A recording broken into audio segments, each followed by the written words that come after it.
मुझे अपनी जान की कीमत चुका के भी निभाना पड़ा, मैं उसको निभाऊंगा। और जो वचन मैं आपको दूंगा उसको मैं पूरा करूंगा।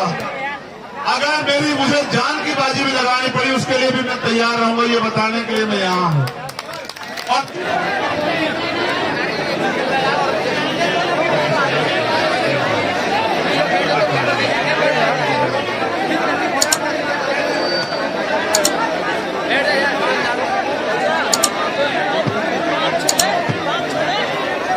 देखो, आज भरतपुर आने के कई कारण हैं। पहला कारण ये है, ऐसे समय में भी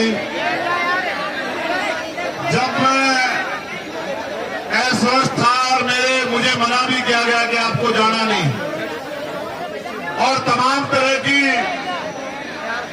विरोधियों द्वारा भी मेरे खिलाफ षड्यंत्र किए जा रहे हैं, फिर आज मेरे कंधों पे जिम्मेदारी थी कि मैं यहां आपके बीच आऊं। और मैं अपनी एक मिनट भी अब किसी को कुछ कहने में खराब नहीं करना चाहता, मैं आपसे बात करना चाहता हूं। उसका एकमात्र कारण यह है कि आप अपनी मेहनत की खून पसीने कमाई लगा के यहां काम छोड़ के आए, और आप यहां से मेरी बात को सुन के ना जाओ और उस पर अमल ना करो, तो इससे आपके जीवन में कुछ नहीं बदलने का और मेरा भी कुछ भला नहीं होने का। क्योंकि पहली जो सबसे ज्यादा जरूरी बात यहाँ आने की वो ये है कि मैं जब भी राजस्थान आया किसी भी अन्याय के खिलाफ लड़ने के लिए, राजस्थान के साथियों ने पलके बिछा के मेरा स्वागत किया, मुझे हिम्मत दी, मुझे ताकत दी, मेरी रक्षा सुरक्षा की। इसके 2 रुपए लेके चक्कर बना पड़े, नाश ना करें, चैन तक यार, बस यार। दूसरा, मैं ये उन लोगों को बताने के लिए आया हूं जिन्हें लगता है कि मैं गोलियों से डर जाऊंगा। मैं उनको भी ये बताने के लिए आया हूं कि मैं जिस रास्ते पर निकल के चला हूं, मुझसे पहले भी बहुत सारे महापुरुषों ने तमाम तरह के अन्याय आरोप पर बाबू जगदेव प्रसाद कुशवाहा को तो ऐसी सभा में गोली लगी। हम उनको मानने वाले लोग हैं। भगवान बुद्ध, संत कबीर, गुरु नानक देव, सदगुरु रविदास जी को मानने वाले लोग हैं। राष्ट्रपिता ज्योतिबा फूले, छत्रपति साहू जी महाराज को मानने वाले लोग हैं। हम सर छोटू राम बाबा साहब अम्बेडकर को मानने वाले लोग हैं। हम गोलियों से डरने वाले नहीं हैं। मगर मैं ये भी बता देना चाहता हूं, मैं गोली का जवाब भी दे सकता हूं, इस बात को भी आप लोग जानते हैं। अगर मैं गोली का जवाब शांति से दूंगा हमेशा, मैं आज भी आपसे अपील करूंगा कि आप शांति बना के रखो। उनकी गोली का एक और कारण यह है कि वो डर रहे हैं, वो घबरा रहे हैं, और जब कोई घबराता है तब वो इस स्थिति में आता है कि इस तरह के हमले करता है। आप ये जानते हो कि वो मुझे सीबीआई, ईडी, इनकम टैक्स से नहीं डरा सकते, वो मुझे मुकदमों जेल से नहीं डरा सकते। मैंने भारत की सबसे बड़ी जेल तिहाड़ भी 2-2 बार काटी है। मैंने 16-16 महीने जेल काटी है। मैंने यहाँ राजस्थान की जयपुर की जेल भी काटी है। मुझे वो जेल से नहीं डरा सकते। मैं उन नेताओं जैसा नहीं जिनके मुंह पे टेप लग जाए, इसलिए उन्हें लगा कि वो गोली से मेरा मुंह बंद कर देंगे। मैं आपको वचन देके कहता हूं कि कोई गोली मेरा मुंह बंद नहीं कर सकती आपकी लड़ाई लड़ने के, आपकी हक की आवाज उठाने के लिए, याद रखना। तो ये मेरा संदेश उनको की है कि मैं आपकी गोलियों से नहीं डरूंगा। अगली बार फिर तैयारी करना। मेरी माँ बहनों का, मेरे भाइयों का प्यार आशीर्वाद मेरे साथ है।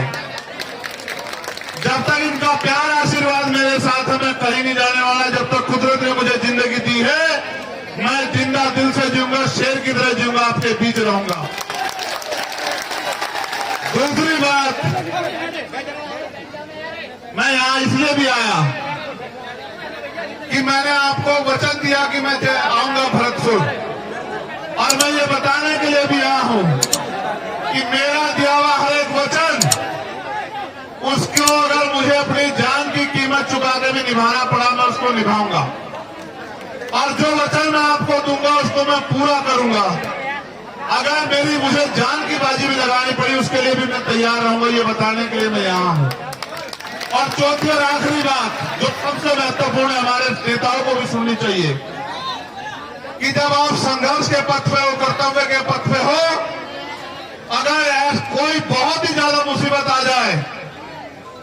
आप लक्ष्य से भटक जाओ, आप समय से ना पहुंचो, वरना आप समय से पहुंचो और मिशन के रास्ते में कोई कठिनाई आ जाए, जब तक आपके महापुरुषों का सपना पूरा ना हो तब तक रुको ना, अड़िग रहो। जैसे मैं आज अड़िग खड़ा हूं ऐसे आप भी अड़िग रहो, क्योंकि ये परिवर्तन का आंदोलन है, एक दिन में पूरा नहीं होगा। हजारों लोगों की कुर्बानियां होगी, गुलामी की बेड़ियां एक दिन में नहीं कटती हैं। मैं ये बताने के लिए भरतपुर में हूं, इस एकता के बीच में, कि अगर गुलामी की बेड़ियां काटनी है तो कुर्बानी देने के लिए तैयार रहो, क्योंकि जिस कौम में कुर्बानी के बकरे तैयार नहीं होते वो कौम कभी आजादी प्राप्त नहीं करती है, इतिहास गवाह है। अगर हमारे खून से क्रांति आए तो मैं यहां खुले में इसलिए बैठा हूं कि मैं अपने खून करके कतरा चुकाने के लिए तैयार हूं। अगर मेरा समाज, ये बहुजन समाज एकजुट हो जाए, अपनी एकता बनाए और अपने अधिकारों की लड़ाई को मजबूत करे, तो मैं अपने खून करके कतरा जो है इस आंदोलन में निछावर कर दूंगा। इसलिए मैं आज भरतपुर में हूं। आज देखो, आज मैं बहुत बड़ा कोई भाषण नहीं करूंगा, ये सच है, मेरी भी इच्छा है कि मैं जिंदा रहूं। जिंदा रहने की इच्छा इसलिए नहीं है कि मुझे बहुत बड़ी कुर्सी पे बैठना है, आपकी दी हुई प्लास्टिक की कुर्सी, और अगर आप जमीन पे बिठाते वो भी मेरे लिए महलों की कुर्सी, हीरो के ताज से बढ़कर है। लेकिन सवाल ये है, आज तो मैं महसूस कर रहा हूं बात मेरी जान की नहीं है। मैं चला जाता, मेरी मां एक दिन रोती, मेरे भाई और एक दिन रोते, मेरे बालक को तो ये भी नहीं पता कि उसका पिता गया कहां है। वो तो कभी जब वो समझदार होता उसको पता लगता कि उसका बाप नहीं गया था और रास्ते में इस तरह मारा गया। लेकिन सच ये है कि जो लोग इस आंदोलन में मुझसे उम्मीद करके, भरोसा करके जुड़े हैं, मुझे अपने से ज्यादा उनकी परवाह, उनका हौसला ना टूट जाए, इसलिए मैं भरतपुर आया, कि उनको ये ना लग जाए कि भाई गोली भी लग सकती है। गोलियां तो लगेंगी भाई, जिन्होंने अधिकार छीन रखे, जो कुर्सी पे बने बैठे हैं, अगर आप उनसे अधिकार लेने का काम करोगे, सत्ता छीनने का काम करोगे, तो गोली भी चलेगी, मुकदमे भी होंगे, जेल भी जाना पड़ेगा, और भी मुसीबत आएगी, इनका सामना भी करना पड़ेगा। और आज मुझे बड़ी खुशी है कि आज मेरे पे ऐसे बहुत सारे कंधे हैं कि अगर चंद्रशेखर चला भी गया तो ये आंदोलन रुकने वाला नहीं है, इतना भी मुझे भरोसा है पूरा। मुझे देखो, आप लोग खतरे से वाकिफ हो, मैं आपको घटना भी बता देता हूं, फिर मैं आपसे काम की बात करूंगा। जब मेरा टेक्निकल मुआयना होने चला गया, मेरे कपड़े, जब मेरे कपड़े आएंगे तो आप देखना बनियान में और शरीर में कितनी जगह होती है। बोलने वाला तो कोई कुछ भी बोलता रहे, मैं सस्ती लोकप्रियता की राजनीति करता नहीं हूं, आप जानते हो इस बात को।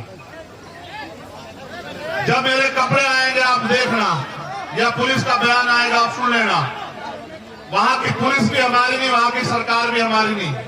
मैं अपने साथियों को भी बता दूं कि जितनी जगह बनियान में और शरीर में होती है उसमें वो 3 छेद है, 3 गोली गई है वहां को, मगर एक लगी, वो भी इसलिए लगी क्योंकि उनकी इच्छा भी मजबूत थी, लेकिन वो बची इसलिए क्योंकि आपका प्यार ज्यादा ताकतवर था।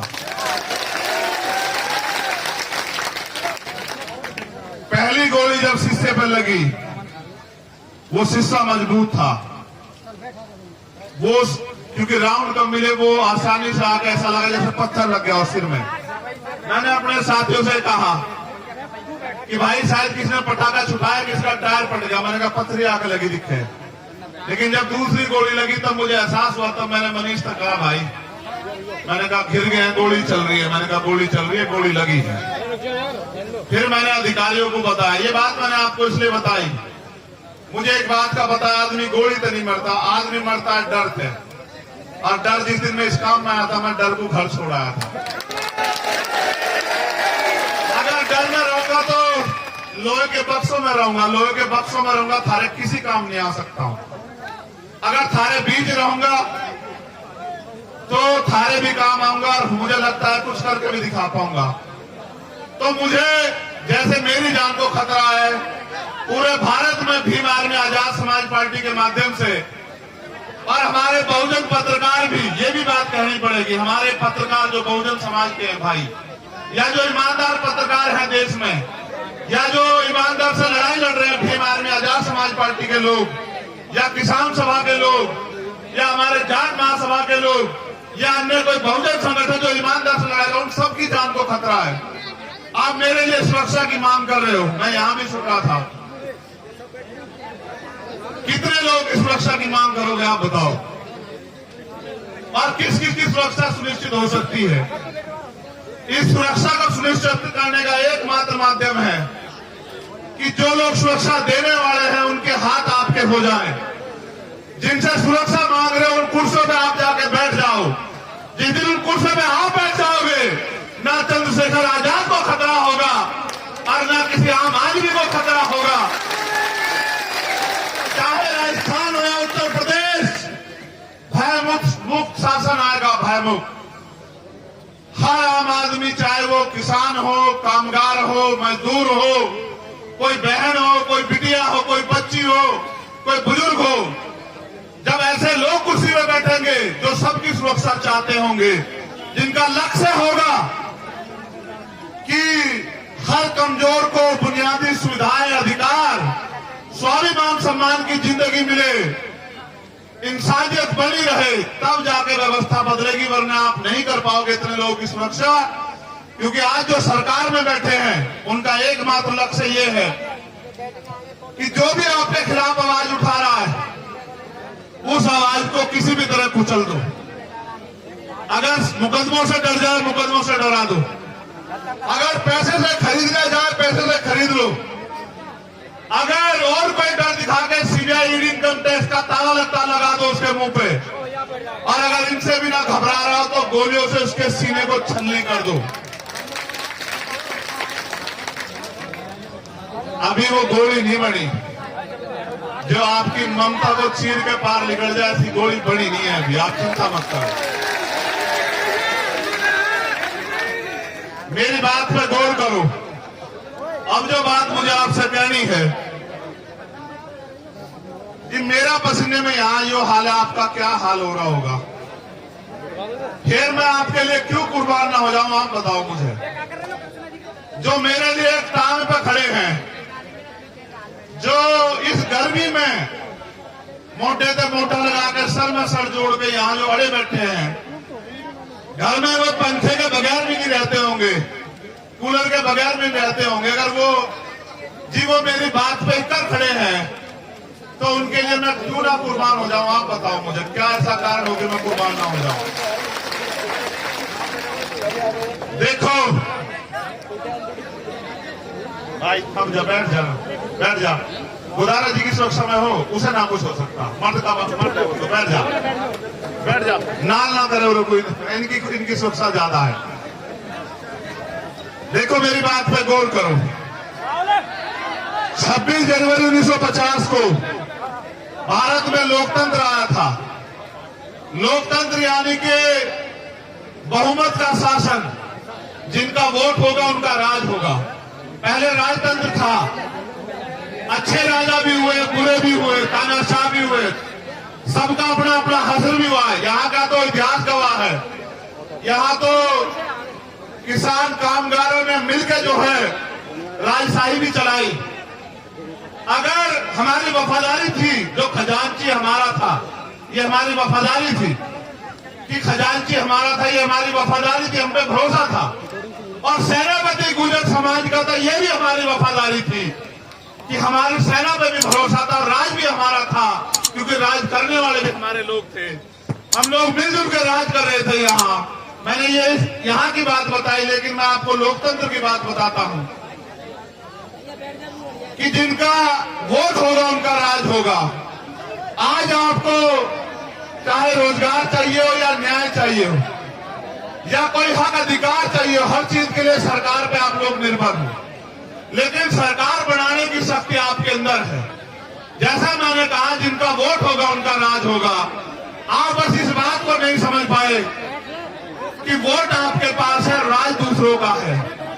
अगर जिनका वोट है वो अपनी वोट को संगठित करके और एक एक वोट को अपने पक्ष में दे दें, तो राज यहां आपका आ जाएगा। और जिनका राज आ जाएगा, आप ये बताओ, अगर राजस्थान में आपका राज होगा तो क्या राजस्थान में मुझे कोई खतरा हो सकता है क्या? बात मेरे खतरे की नहीं है, मैं आपका ध्यान आकर्षित करूंगा। बात उस खतरे की है जो अन्याय लंबे समय से राजस्थान में हो रहा है। चाहे मूछे रखने पर हत्या हो, चाहे पानी पीने पर मटकी छूने पर हत्या हो, चाहे घोड़ी पे बैठने पर अपमान किया जाए, चाहे और तमाम तरह की जातीय, धार्मिक और तानाशाही सामंतवादी सोच के कारण हमारे लोगों के साथ अन्याय हो, दलित, पिछड़े, अल्पसंख्यक समाज के साथ, ये सारा अन्याय तब रुकेगा। देखो, मैं अपनी पीठ का घाव, ये मेरा जरा सा घाव 1 इंच का, इससे इस घाव के जख्म को मैं भर सह लूंगा। ये मेरी पीठ पे है, ये मुझे कम दिखाई देगा, लेकिन जब रोज मैं अन्याय सुनता हूं, अपनी बहन बेटों के साथ होते अन्याय को देखता हूं, अखबार में पढ़ता हूं, टीवी में देखता हूं, वो जो घाव मेरे सीने पे होता है, मैं उस घाव से परेशान हूं। इस दर्द को तो कुछ नहीं है, इस दर्द को तो मैं सह लूंगा। इस दर्द को सह सकता हूं तभी तो आपके बीच में हूं, लेकिन जो घाव मेरे सीने पे रोज, चाहे वो राजस्थान से लगे, चाहे वो उत्तर प्रदेश से लगे, मध्य प्रदेश से लगे, उड़ीसा से, बिहार से, दिल्ली से, मध्य प्रदेश से, उत्तराखंड से, हरियाणा से, पंजाब से, जो अन्याय हो रहा है देश की सरकारों में, वो जो घाव मेरे सीने पे लगते हैं, मैं ये सोचता हूं कैसे रोकूं इस अन्याय को। मेरी बहन ओम प्रकाश रैगर की से बड़ी वाली, छोटे वाली गुड़िया यहां बैठी है। जब मैं आया था मेरे गले लग के उसकी आंखों में भावुकता थी। मुझे उस दर्द की ज्यादा परवाह है कि वो दर्द कैसे कम होगा। वो दर्द एक तरीका ही है कम करने का। और जो आप मांग रहे हो सुरक्षा, सुरक्षा, सुरक्षा, मत मांगो सुरक्षा। इन नालायक सरकारों से कोई सुरक्षा मत मांगो। आप सुरक्षा तंत्र खुद बनो। सुरक्षा मांग लेने वाले नहीं, सुरक्षा देने वाले बनो। मेरे लोगों, अपनी ताकत को समझो। मैं इसको क्या जवाब दूं? आप बताओ, मैं इसको क्या जवाब दूं? मैं कार्तिक भील की पत्नी को क्या जवाब दूं? मैंने आपसे पिछली बार भी पूछा था। मैं जितेंद्र मेघवाल के परिवार को क्या जवाब दूं? मैं राजस्थान में आके क्या बड़ी बड़ी बातें करूं? जब मैं न्याय नहीं दिला पा रहा हूं। आपने सामाजिक न्याय सम्मेलन रखा, हमारे किसान नेता पुष्पेंद्र चौधरी मुझसे पहले बोले होंगे, हम न्याय नहीं ले पा रहे राजस्थान में, तो सामाजिक न्याय कहां से मिलेगा? सामाजिक न्याय का मतलब समझते हो? सामाजिक न्याय का मतलब होता है हिस्सेदारी। धन, धरती, राजपाट में आपकी हिस्सेदारी, चाहे वो साधन हो, संसाधन हो, राज सत्ता हो, नौकरी हो, जमीन हो, हर काम में आपकी हिस्सेदारी। आपको लगता है हिस्सेदारी मांगने से मिल जाएगी? आपको लगता है हिस्सेदारी अपील करने से मिल जाएगी? आपको लगता है हिस्सेदारी किसी के पैर छूने से मिल जाएगी? एक तरीका है लोकतंत्र में हिस्सेदारी लेने का, वो ये तरीका है जो बाबा साहब अम्बेडकर ने अपने चाचा बच्चों की कुर्बानी से आपको दिया। वोट का ताकत, वोट की शक्ति, वोट की शक्ति के बिना कोई तरीका नहीं सामाजिक न्याय मिल जाए। अगर ये सरकारें सामाजिक न्याय देना चाहती तो आप सोचो कि चुनाव होते हैं, सरकारें बनती है, सामाजिक न्याय क्यों नहीं मिलता? बताओ, किसान को उसकी फसल का दाम मिल रहा है क्या? सरकार आती है, किसान कागज लेके दफ्तरों में खड़ा रहता है। नौजवान को रोजगार मिल रहा है क्या? सीएचए की भर्ती वालों, जिनके चक्कर में बच्चों के मैं जेल गया, उनको लाठियां मारी सरकार ने। अगर नौजवान रोजगार के लिए आता है, सरकार पे जवाब नहीं है। महंगाई, बेरोजगारी पे बात करोगे, जवाब नहीं है। गरीबों की ताकत और लोग जमीन छीन रहे, जवाब नहीं है। मैं भी गया वहां नवलगढ़, किसानों की जमीन पूंजीपतियों को दे दी, उसमें हिस्सा मजदूरों का भी था, क्योंकि किसान की जमीन पे किसान मालिक नहीं होता अकेला। किसान को तो मुआवजे की भी बात होती है, लेकिन उस किसान की खेती से जिनके घर चलते हैं, जिस किसानी से लोगों के रोजगार रोजगार चलते उनकी हिस्सेदारी भी होती है, उनका भी सब कुछ चला गया। आजाद भारत में कुछ बंटवारा नहीं हुआ, ना जिन पे जमीन थी उनको जमीन मिली, ना जो जिन पे उद्योग थे उनको उद्योग मिले, ना जिन पे रोजगार था उनको रोजगार मिले। अगर मिला तो ये मिला कि जब भी हक की आवाज उठाई तो लाठियां मिली, गोलियां मिली, जेल मिली, मुकदमे मिले, अन्याय हुआ, अत्याचार हुआ, अपमान हुआ। और अगर किसी ने आवाज खोली तो उसका स्वागत गोलियों से हुआ। मैं ये बताना चाहता हूं जालिमों को,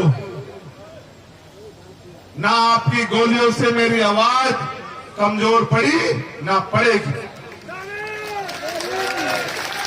मैं कल भी हिस्सेदारी अधिकारों के लिए लड़ रहा था और आज भी लड़ रहा हूं, कल भी लड़ता रहूंगा। और जब तक मेरे जिस्म में लहू का आखिरी कतरा रहेगा, जब तक मेरे अंदर आखिरी सांस रहेगी, मैं आपके अधिकारों के लिए, आपको अपने पैरों पे खड़ा करने के लिए, आपको ताकतवर बनाने के लिए लड़ता रहूंगा। ये वचन देने के लिए मैं आज भरतपुर आया।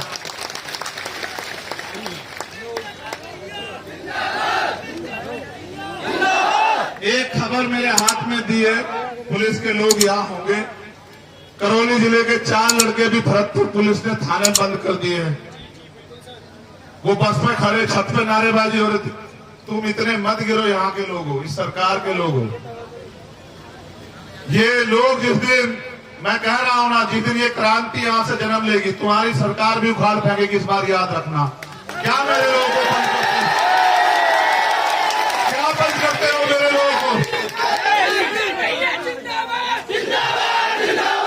क्या छत पे खड़े होकर नारेबाजी करना अपराध था? वो मुझे पता, वो छत पे क्यों खड़े थे। वो इसलिए खड़े थे क्योंकि मैं एम्बुलेंस में लेटा हुआ था, मुझे देखना चाहते थे, इसलिए वो छत पे खड़े थे। छत पे खड़े होने वालों को गिरफ्तार करते हो और मेरे लोगों को छत से फांसी का फंदा बांध के लटकाने वालों को माला पहनाते हो। शर्म करो। मेरी लड़ाई पुलिस से नहीं है। मैं जानता हूं ये सरकार के नेताओं के इशारे पे होगा, उन नेताओं के इशारे पे जिनकी जमीन खिसकेगी यहां से। मैं उनको ये कहना चाहता हूं, मैं भी मालिक नहीं, ये मालिक है जो सामने बैठे। ये मालिक है, ये लोकतंत्र है, जनता मालिक है। ये जनता जिसके साथ खड़ी है वो नेता है, ये जिसके पीछे खड़ी है वो आगे बढ़ेगा। कल तक ये आपके साथ थी, अगर ये मेरे साथ खड़ी हो गई तो मैं मुख्यमंत्री की कुर्सी के आसपास भी नहीं जाने देंगे मेरे लोग। याद रखना, मुख्यमंत्री गलतफहमी में मत रखना। और न रहना रहना हम हैं।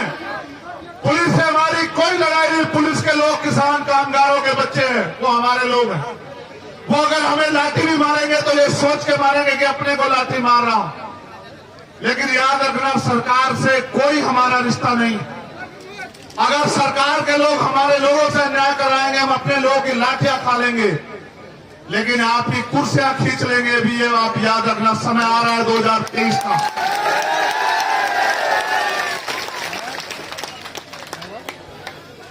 यहां एक जो प्रोजेक्ट है ईस्टर्न राजस्थान कैनाल प्रोजेक्ट, जो लंबे समय से यहां रुका हुआ है, और यहां से जो जल संसाधन मंत्री उन्होंने कहा कि पहले मुख्यमंत्री बता दो, तब 6000 करोड़ रुपए का प्रोजेक्ट दूंगा। मैं ये भी बता दूं, ना तो 6000 करोड़ रुपए उनके, वो जनता के टैक्स का पैसा है। मैं आपको एक जानकारी दे दूं इस बात के साथ, जो पैसा सरकार खर्च करती है केंद्र की करे स्टेट की, वो पैसा जनता के टैक्स का पैसा होता है, सरकार का नहीं होता। सरकार के लोग अपने घर से पैसा नहीं लाते। तो जो केंद्रीय जल संसाधन मंत्री हो गए फिर भी पद मांग रहा है, उससे ज्यादा उम्मीद मत करो आप लोग। इसलिए ये प्रोजेक्ट इसलिए रुका हुआ है क्योंकि वो इसके नाम पे आपसे वोट लेना चाहते हैं। इस बार आपको उनकी बातों में नहीं आना है। उनकी झूठी बातों में गुमराह तो नहीं हो जाओगे? बताओ, नहीं दोनों हाथ उठा के बताओ। हुआ? अच्छा ठीक है। यहाँ ये सबसे बड़ी समस्या है, सुन लो। एक यहाँ बजरी माफिया का बड़ा वो है, जिसकी वजह से आम आदमी को जो बजरी 3-4 हजार रुपए मिलनी चाहिए वो 20-30 हजार रुपए से ज्यादा मिलती है। और फिर वो जो उनको रोकता है उसके साथ वो किसी घटना को भी अंजाम देते हैं। सरकार सोई भी है, सरकार को नहीं दिखता है, सब सरकार का संरक्षण है उनको।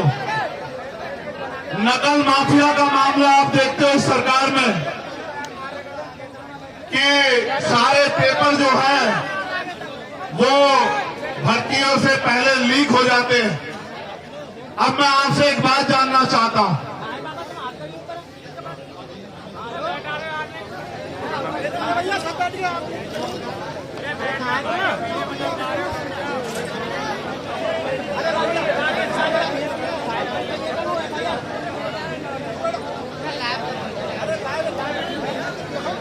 आप यहां क्यों आए हो? मैं आपसे जानना चाहता हूं। हल्ला मत बजाओ इधर राइट वाले, बहुत नजदीक खड़े वहां देखो लोग 200-200 मीटर चैन से खड़े हैं। और मैं तुमसे कूलर के आगे बैठने से नहीं कह रहा हूं, मुझे हवा की जरूरत नहीं, मगर चैन से खड़े हो जाओ। मेरे हिस्से की हवा भी तुम रख लो, कोई बात नहीं। मैं आपसे पूछ रहा हूं, आप यहां क्यों आए हो? यहां गोली भी चल सकती है आपके ऊपर, मेरे चक्कर में आपको भी नुकसान है।